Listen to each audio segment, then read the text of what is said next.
Oke, tadi ada kesalahan sedikit ya. Ada gangguan, kita lanjut. Ada pertanyaan untuk bagian terakhir itu. Kenapa banyak organisasi kepencinta alaman, apakah itu di dalam kampus atau di luar kampus, tidak mengerti tentang hal ini? Jawabannya mudah. Era 1960 sampai era tahun 2000 atau 1998, ini reformasi. Jadi era ini 40 tahun. Ini era tertutup informasi.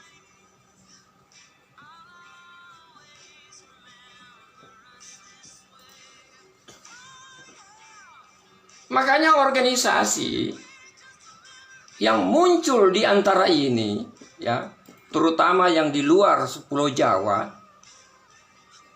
itu buta informasi. Saya ulangi, sehingga organisasi-organisasi yang muncul di era ini, terutama di era 70, era 80, 90, buta ini. Itu yang menjelaskan banyak tidak paham dengan ini. Jadi waktu mereka mendirikan organisasi, tidak cukup informasi dimilikinya. Gitu.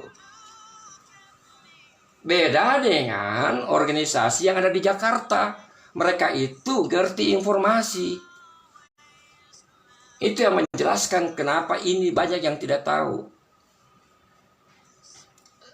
Sampai bagian di situ itu bisa dimengerti. Yang menjadi masalah adalah setelah era reformasi, setelah tahun 2000, tidak ada perubahan. Padahal informasi sudah terbuka. Berarti apa?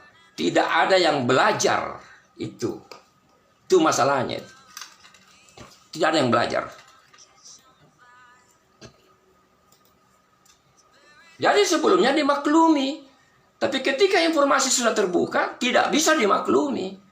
Tidak ada alasan untuk menjadi bodoh. Tidak ada alasan untuk itu. Informasi sudah terbuka. Orang semua harusnya cerdas. Karena informasi sudah dibuka. Tapi tidak belajar, itu masalahnya itu.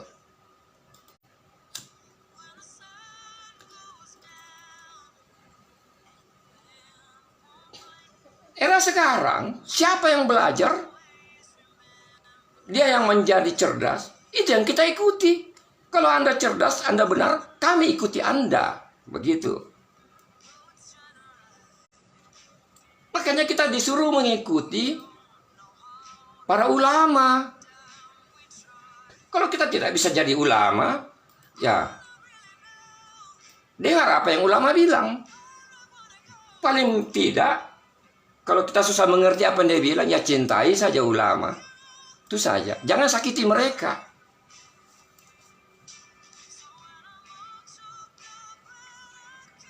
Cintai para alim ulama. Lindungi mereka, pejuang kebenaran. Begitu. Itu tugasnya mahasiswa pencinta alam. Harusnya lahir orang-orang cerdas dari kalangan mahasiswa pencinta alam itu.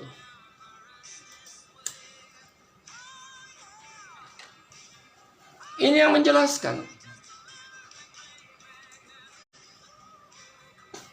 Nah, kita mengerti ini karena kita datangi itu pusat informasi.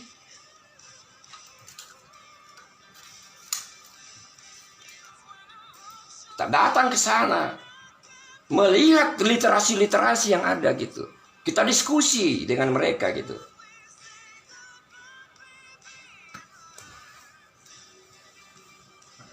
Tapi tidak ada yang terlambat.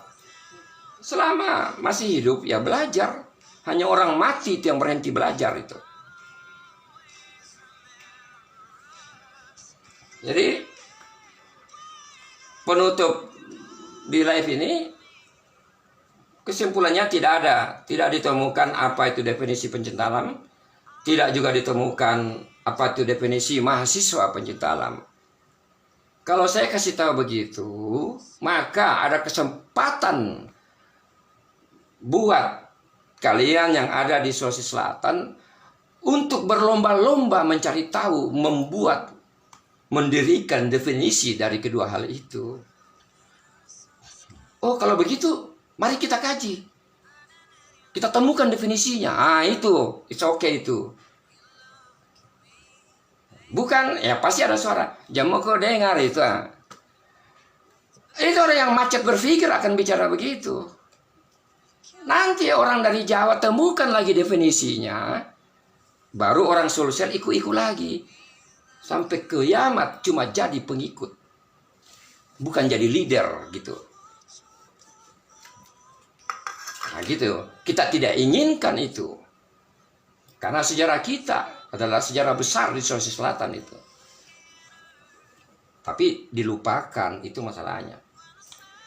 Nah ini yang menjelaskan ya, kenapa hal seperti ini menjadi awam bagi kalangan kepencinta alaman di Sulsel gitu. Nah, live kali ini sudah lebih 1,5 jam ya. Nanti akan ditampilkan di YouTube juga. Bisa diikuti di YouTube. Semoga apa yang kami sampaikan hari ini bisa berdampak positif gitu. Membuat generasi menjadi terpacu, saya harus belajar gitu, saya harus cerdas gitu. Kita inginkan yang seperti itu. Saya harus kalahkan yang sudah tua itu. Saya harus lebih cerdas dari mereka. Itu yang disebut maju. Itu yang kita inginkan gitu. Makanya kita buka ini informasinya gitu. Kita ingin seperti itu. Seperti biasa, semua diksi dan intonasi itu hanyalah suatu retorika untuk menekankan kita ingin generasi di Sulawesi Selatan ini maju. Itu yang kita inginkan gitu.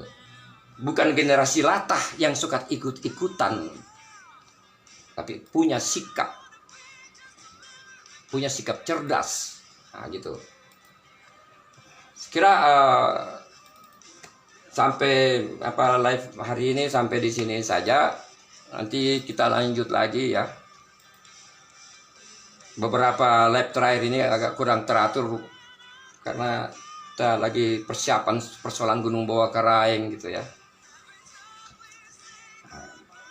Mungkin besok malam ya, atau Senin malam kita akan lanjutkan lagi.